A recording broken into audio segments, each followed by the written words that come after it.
Mr. Sasha Cucuz of Graybrook, CEO over there, doing a lot of great things in both Canada and the United States. We've got a whole bunch of great questions for you, Sasha, because I know you're keep a close eye to the market and have a lot of great data you're going to share with us. I think we'd like to start things off with just 30,000 feet. What are you seeing right now? Obviously, volatility in the market, consumer sentiment's been all over the place. Rising interest rates, cutting interest rates. Kind of give us your 2 cents on where we are right now. Yeah. So if I had that answer, we'd all be a lot happier. I'll give you my version anyway. I think if you really go up to 30,000 feet and take into account the last 5 years, I feel like what we're seeing today is not altogether unpredictable, right? If you think about what happened in the beginning of the pandemic and interest rates dropping to zero, which, was not sustainable even at the time, what that did to asset values, real estate especially, and the influx of buyers into that period of time, whether it were FOMO, whether it was, taking the opportunity, regardless, we crammed a lot of buying activity into a short period of time. And part of that was borrowed from the future, right? People that were probably planning purchases or investments down the road that looked at the conditions at the time saying, well, when is it ever going to get better than, zero or near zero interest rates? And I feel like the market's going to get away from me if I don't participate today. So I feel like we borrowed some of the usual cadence we'd see in future years and brought them forward. So today we're dealing with the reverse conditions where, we're dealing with the hangover of ultra low interest rates, and the pace at which they've increased has been record setting. People have had to adjust to that, not only in, real estate, but in their lives, with inflation and the cost of living today. So the way I kind of look at it is we've largely adjusted pretty well, like notwithstanding what people may point to in the market and say, look, it's slow, it's anemic, it's not functioning the way that it should. With the conditions precedent, I'd say we're doing okay, to be perfectly honest. And people have just been kind of hanging on and waiting for a signal that, the worst is over and interest rates should start to gear down. I think the Bank of Canada has a pretty decent shot at engineering a soft landing as they intended to. I don't know if it'll be as soft as they wanted it to. I think it's still going to be a little bit bumpy, but I do think, we're seeing the front end of a pretty aggressive campaign to gear down interest rates. And I think for the real estate market, what that means is that activity should start returning. I mean, we're already seeing in the markets that we operate in Canada, on the ground related housing side, that is more end user driven in pre-construction, we're starting to see activity return. That's because the people who need housing, right, it's for their own use. They are looking at the opportunity. They're looking at the messaging of the Bank of Canada, and they're starting to get more comfortable to get back into the market. Investors, on the other hand, on the high-rise market where it's more investor driven, there's still a lag, and I think there's still going to be a lag for a period of time. So I think we're starting to see the beginning of a stabilization of the market. It's just going to be a little bit longer with high-rise product, in my opinion, than it is with the low-rise product. But I think we're 70% through the worst of it, 80% through the worst of it. So I'm optimistic, to be perfectly honest with you, about what we have ahead of us. Awesome. Excellent insights there. Do you have any thoughts on the changes that we saw from CMHC yesterday, I guess, with, does that, given a lot of the challenges that you outlined and the fact that we're seeing a bit of an organic return to activity as prices come down, rates are coming down, affordability is returning, buyers can re-enter the market. One of the big things for me is the 30-year AM for all new home buyers.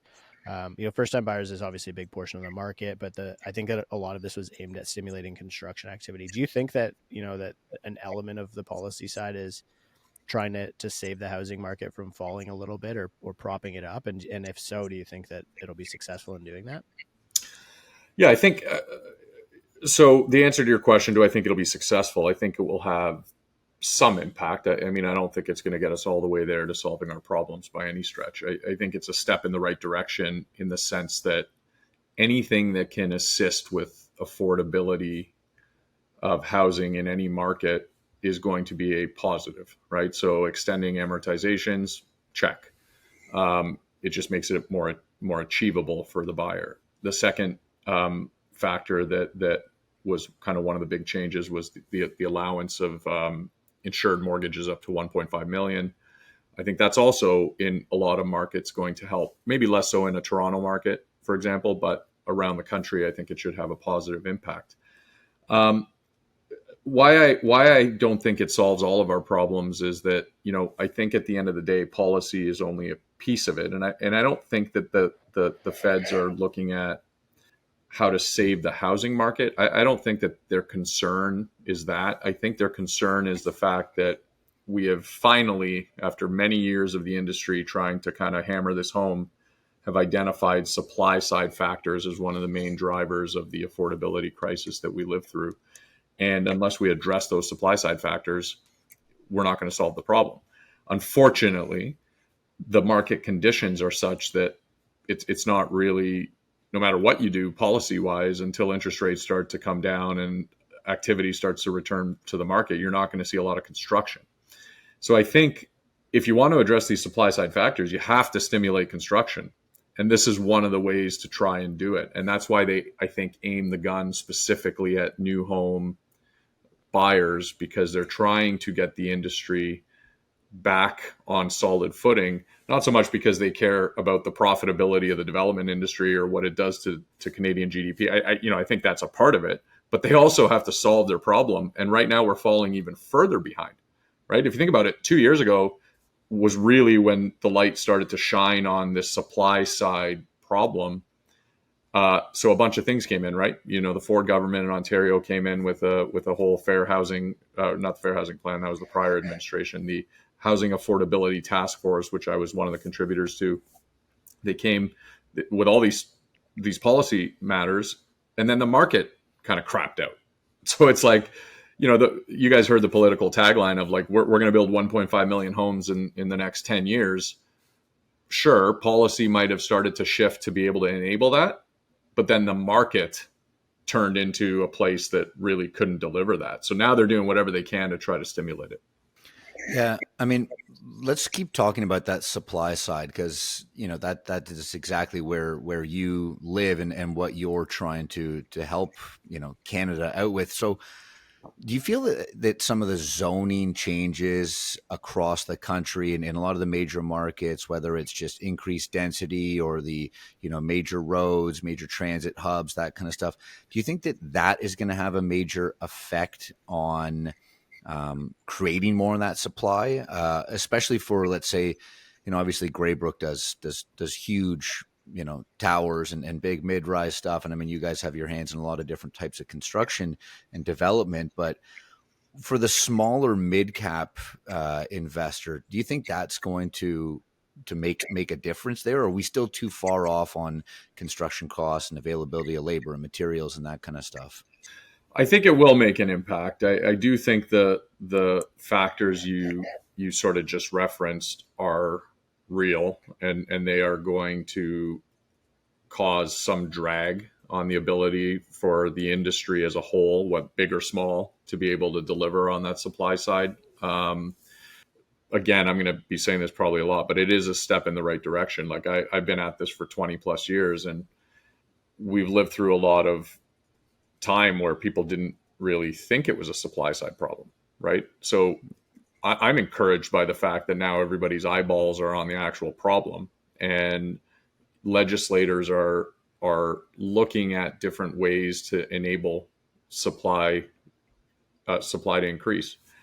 What I'd say, and having been part of the process to some degree, is there's a will and an intent, but it's still politics at the end of the day. So what starts out with a vast amount of recommendations that the industry might give, because we know it at a more granular level as to how to unlock some of these opportunities.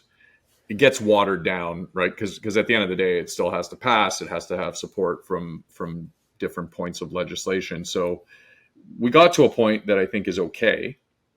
But again, there are other headwinds, as you identified, Nick, cost being the most primary. Like if you look at where pre-construction condo is today in Toronto, to use a reference point, there's a standoff, right? The price, if you look at statistics, the price of unsold inventory hasn't really moved a heck of a lot, but sales volumes are like at historical lows. Well, why is there such a gap? Like people would think to themselves, well, it's not rocket science. Why don't you just lower your price and meet the market? Or, it's not that simple, right? Because the costs have elevated over time to such a degree that this is where you have to be able to sell in order to make it economically feasible. And that doesn't come from a Sasha trying to preserve his return. That comes from how it's financed, what the banks require in terms of margin to lend construction loans.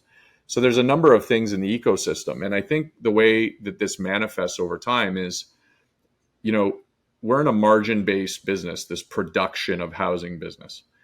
The good news is we need housing, right? So we're not living in a market where there is no need for housing and where our product, nobody wants our widget, so to speak, right? There's a lot of people who want our widget.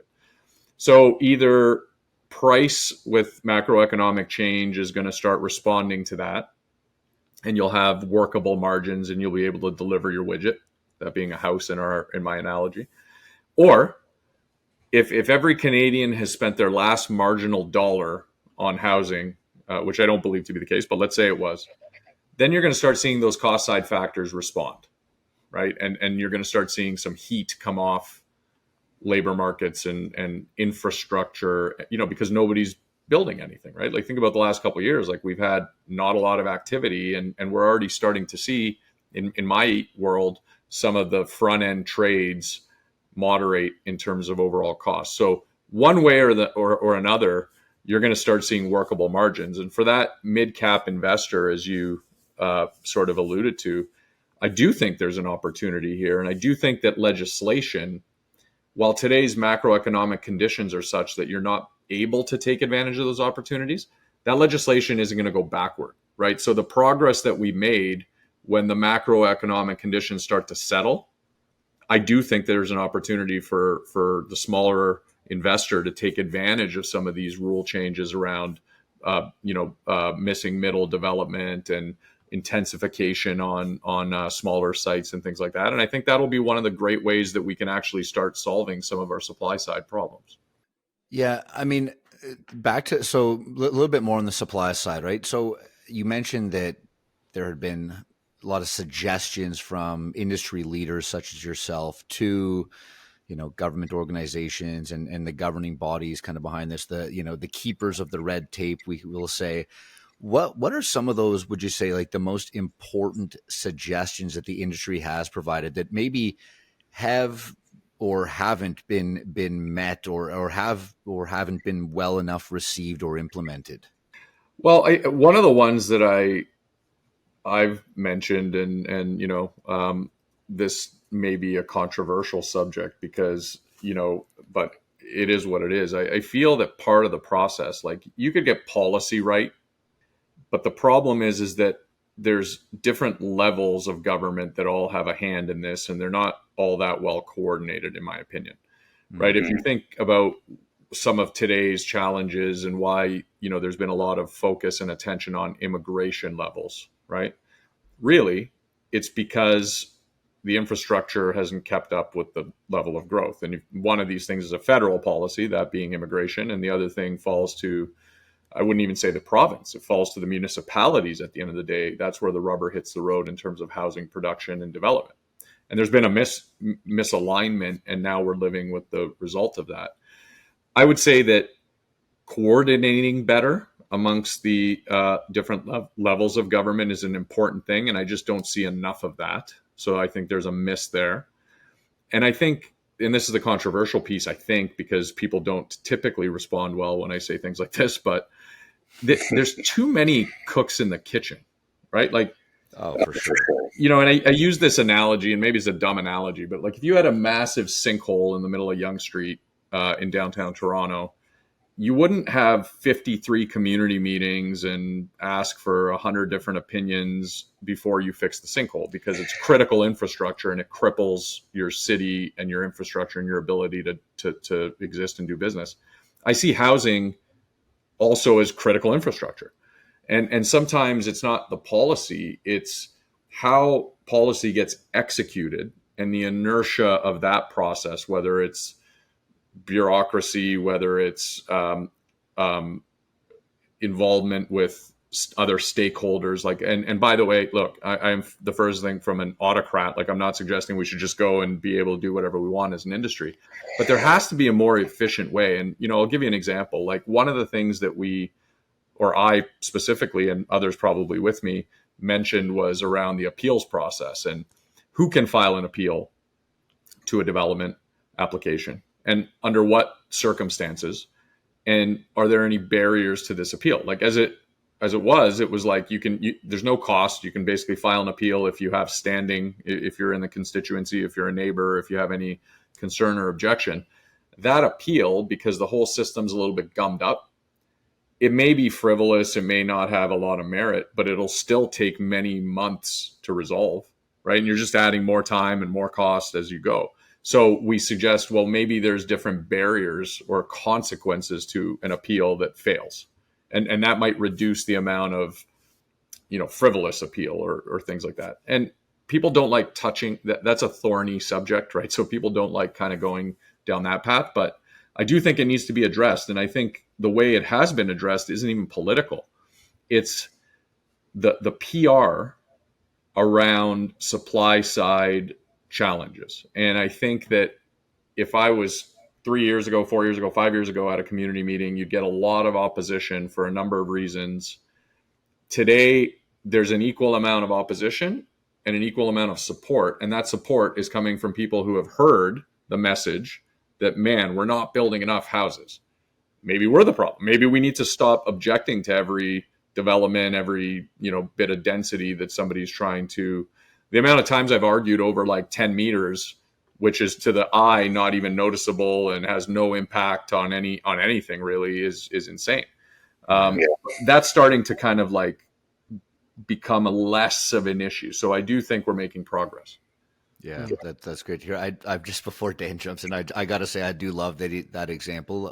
The Canadian housing economy is pretty much feels like a sinkhole at some points over the last couple of years. So, I'm right there with you.